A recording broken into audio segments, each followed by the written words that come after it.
Hello, ladies and gentlemen, and everything in between. Welcome back to Old Man Rambles. I gotta talk politics again. I admit, I'd rather talk about stuff that's introspective or whimsical or amusing to myself, but politics exists and rears its ugly head. So, unfortunately, I want to talk about the six Democratic senators who are all ex-military who have urged United States troops not to follow illegal orders. Um, and of course, some of the responses to that, and some things I've learned about the situation since then. So, six Democratic lawmakers released a video on Twitter, which I refuse to call by the name that Musk gave it because he's an idiot. Anyway, they released a video urging lawmakers not to follow illegal orders. And of course, the president had a meltdown, saying that they're telling troops to commit sedition and refuse to follow my orders. Now, on the surface, is the president admitting the orders he's giving are illegal? Possibly. Because, as I previously mentioned, ICE is breaking the 5th and 14th constitutional amendments. So they are in violation of the law. So any orders that Trump has given ICE in relation to breaking those orders are illegal. But ICE isn't necessarily the military. So what is this broken down to?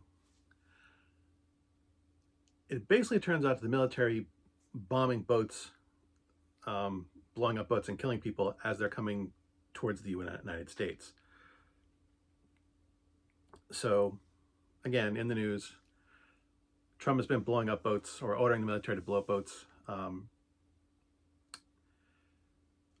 suspicion that they are smuggling drugs into the United States.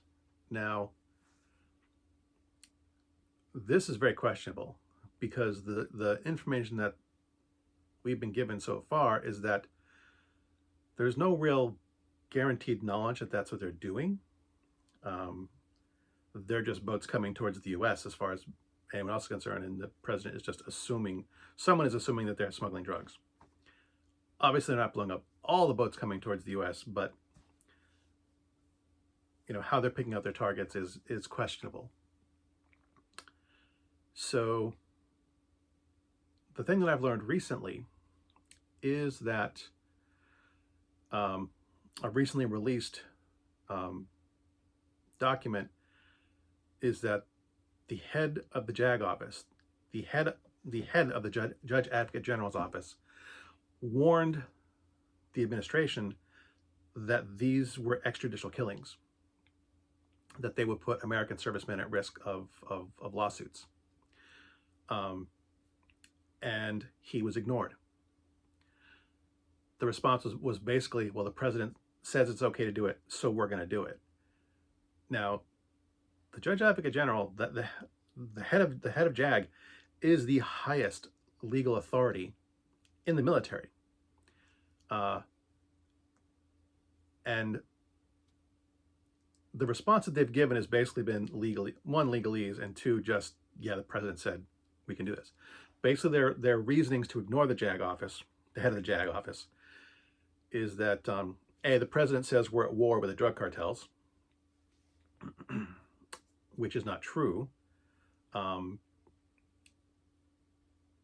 Yes, drug cartels are smuggling drugs in the country, but we are not at war with them. This is not, no war has been declared. Only Congress can declare war.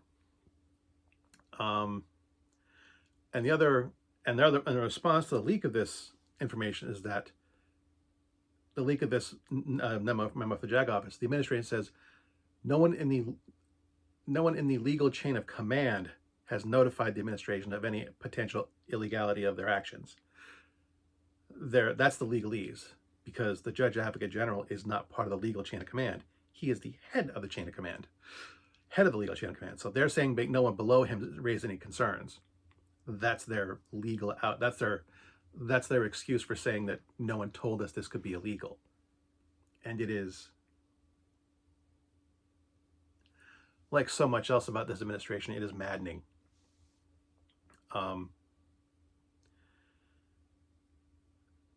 According to the head of the highest authority in the JAG office, the president is giving illegal orders.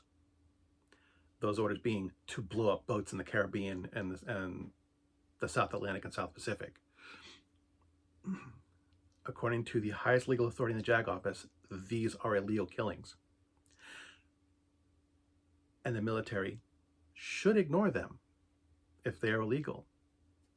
And the Democrats were correct in reminding the military that they should ignore these orders, because it's been proven in the past that just saying you're just following orders doesn't cut it. It didn't cut it in Nuremberg. It didn't cut it in Vietnam. Because yes, there were people who blew up a whole village of women and children and said he was just following orders because the military had said that those were enemies. That didn't cut it. And there have also been, I've seen examples of people who have refused orders of that nature, orders to kill innocent people. In response to this leak of the JAG thing, I was reading the comments below. One of the men said he had refused to follow an order, basically because the order given, like the person he gave the order to had just had surgery, and the command and the chain of command didn't know that. The person who gave the order didn't know this guy had just come out of surgery and was just back on duty. He couldn't like go on an active service. So he countermanded the order and took on the responsibility himself. Didn't probably go through chain of command because the order had to be had to be carried out immediately. It was like some military action the guy had to do. And so, I mean, this man refused an order, countermanded it, did the job himself, and then reported himself to command. This is what I did. This is why I did it. And he was absolved because he countermanded an order that would have resulted in harm to another service member. So there are precedents for people in the military refusing illegal orders. Orders to harm innocents, orders that would cause harm to fellow servicemen. And the fact that people are fuming and claiming these people are guilty of sedition is untrue. I will say that they did not specify, these Democrats did not specify which orders Trump has been giving are legal. That is both good and bad. On the bad side, it leaves us far too open to interpretation. Without them saying which orders Trump is saying or giving are illegal, it allows people to possibly say that they are committing sedition.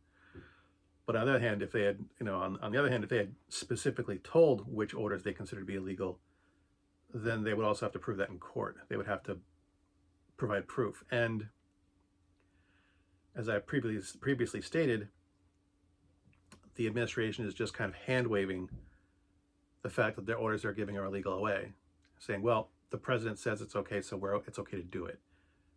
And they're just kind of, again, using legalese to give deniability to the fact that they were informed that the actions they're committing against boats in the southern seas is illegal. So, like so much else about the administration, I am very frustrated. I'm usually frustrated with any political administration, but more so with Trump than any other president. I've had criticisms of every single president during my adult lifetime. Carter, Reagan, both Bushes, Clinton, Obama, Trump, Biden, and now Trump again. But of all of them, I have had more complaints about Trump than any president in my adult lifetime. So take that as you will. I encourage you to investigate this with an open mind. I realize I may not seem like I have one because I am criticizing Trump and openly criticize Trump, but he really is the worst. Good hunting.